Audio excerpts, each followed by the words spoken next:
Hey guys, so in this video I want to talk about the nature of the third function in the INFJ and the ISFJ and the nature of the third function in the INTJ and the ISTJ.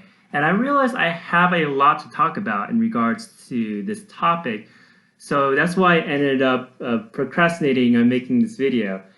But what came out of it was that I made an article on introverted thinking in the IFJs and introverted feeling in the ITJs, and I'm posting it down in the description below. So if you want to understand this topic more in depth than what I'm bringing to this video, just go to the description in down below and click on the link.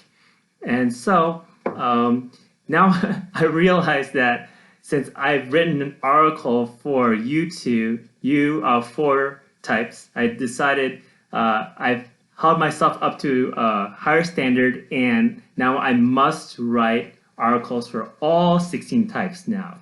So when I make the videos of the future types in regards to their third function, I'm going to make an article about them and put it in the link down below. And I know I did a video on the ETPs, and also did a video on the ENJs as well in regards to tertiary. I will, for those types, I will make a article for you as well. So I want to talk about this topic now. So first thing is the introverted thinking of the INFJ and also the ISFJ. What I could say about it is that, first of all, I want you to look at the third function as being here, and I want you to look at the dominant function as being here. So the dominant function is this much more advanced than the tertiary function. The dominant function, when it does its work, it does it with relative ease. It's very effortless in how it operates. It is something it just does. So I mentioned how the dominant function is a function of the ego, and the ego just does its tasks. It doesn't really need to put that much extra energy into a piece. Its energy is already bountiful.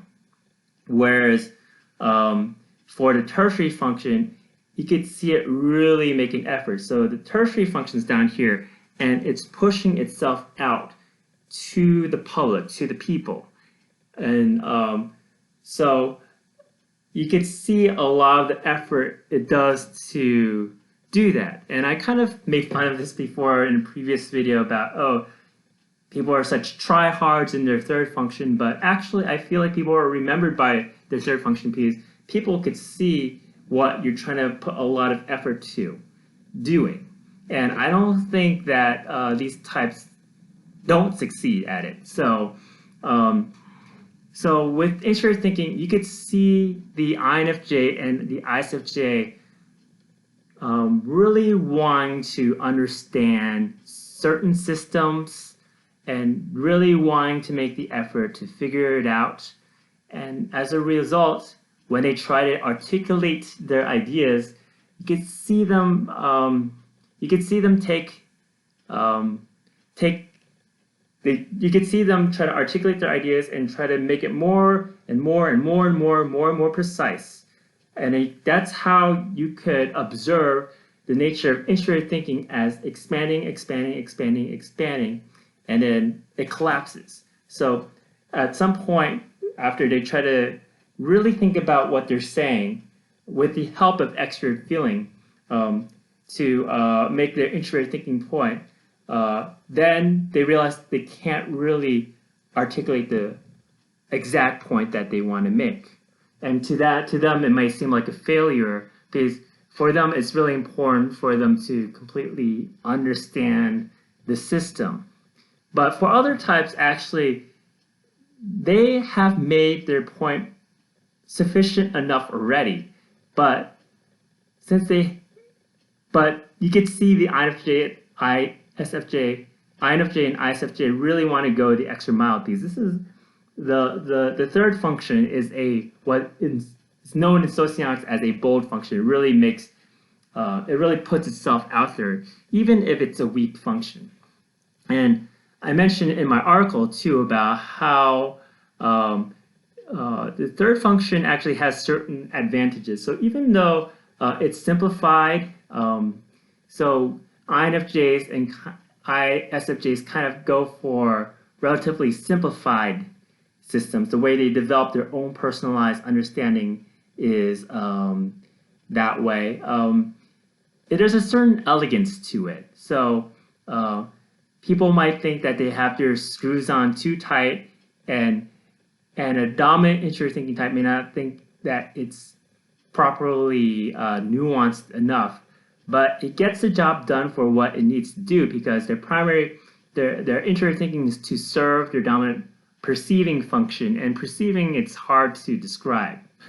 And introvert thinking is about putting things to words. So taking something hard to describe and putting it to words, you want to create a simplified system in order to do that. And that's why their introvert thinking is great, being in the third position, because by being simplified, it's better.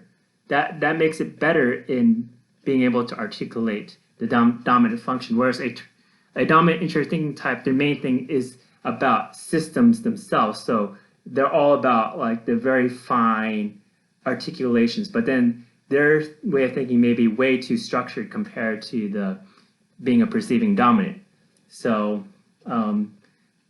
so I say there's a certain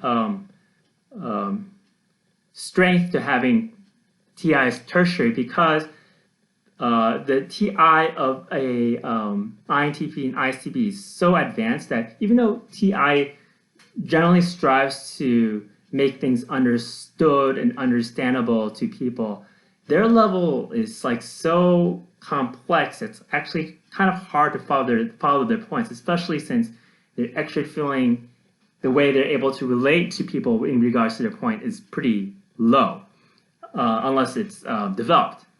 So actually, because the IFJ types, they focus introvert thinking on certain subjects and not over all phenomenon and material like an ITP does, because they focus it on a certain area and then they repeat their understanding of that area to other people all the time, and it's in a simplified form. People actually find it easier to understand and easier to remember as a result, because this thing that the introvert thinking understanding of a material by the IFJ is repeated over and over again and in a simplified form. Maybe a bit too rigid, maybe a bit too simplistic, but it works. So, and my article has more about it. So right now I want to talk about the nature of introvert feeling in the ITJ types. So I kind of want to start the same way as I did with the IFJs. So you have introvert feeling up here with the introvert feeling dominant types, and you have introvert feeling down here in the tertiary for the ITJs. So introvert feeling up here is more advanced. It's applied, it's in the ego. It's in the ego of the type, and it's used at a moment by moment basis, very effortlessly. Whereas the introvert feeling of the ITJ is more selectively applied, but you can see the real effort, the real sustained effort that ITJs use in trying to express their introvert feeling. So you can see the IFJs try to articulate their introvert thinking ideas. You see for the ITJs this need to express their innermost convictions and sentiments. And the thing is, you could really see the effort behind it. And even though introvert feeling is not easy to express, they really take the time, they really make a sustained effort, so they really put their introverted feeling out there, and they really want to try to express that introverted feeling to the core of the heart, but they really keep feeling it's insufficient in themselves. But other types really feel, when they look at it and they see the effort that the INTJ and ISTJ put into, they really can see these types as being as appearing as strong introverted feeling types. So the other thing I want to say is that they have a certain advantage of having introverted feeling in the tertiary position. So what happens is that since they have introverted feeling as a tertiary, they have extroverted feeling as a seventh function, and the seventh function is the weakest and least valued function. So if you want to say a pure expression of feeling in the introvert direction, you want to look at INTJ and you want to look at ISTJ. You don't look at INFP or ISFP, because for us, I'm an INFP, by the way. Even though we have dominant introvert feeling, our feeling is still influenced in the background by extrovert feeling, whereas INTJs and ISTJs can completely shut out the overall mood of the group and the feeling environment of the group in order to express their introvert feelings. So in a way, they actually can be extremely frank about what they are feeling to the group. And even though it might be contrary to what the group feels or might hurt the vibe of the group, they're going to express that, and they're helped because they have auxiliary extrovert thinking, which aids the introvert feeling in being able to express itself more bluntly compared to your typical IFP types.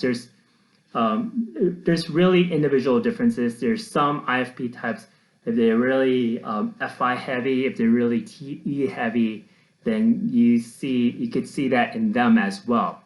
But this is usually the case for the ITJs. So there's something refreshing about having introvert feeling as a tertiary function, because it's simplified. So, and it's given to it's also reserved for a select group of people. So the tertiary function is actually strong upon closer range. So what I mean by that is that when you really get to know the when you really get to know the INTJ and when you really get to know the ISTJ, you really can see introvert feeling in full force. So upon the people they select to be part of their innermost group, they're going to provide their absolute devotion, their absolute self-sacrifice to these people. And if you really want to see someone really fall in love, and you really are going to have to look at the INTJ and the ISTJ and how they fall in love.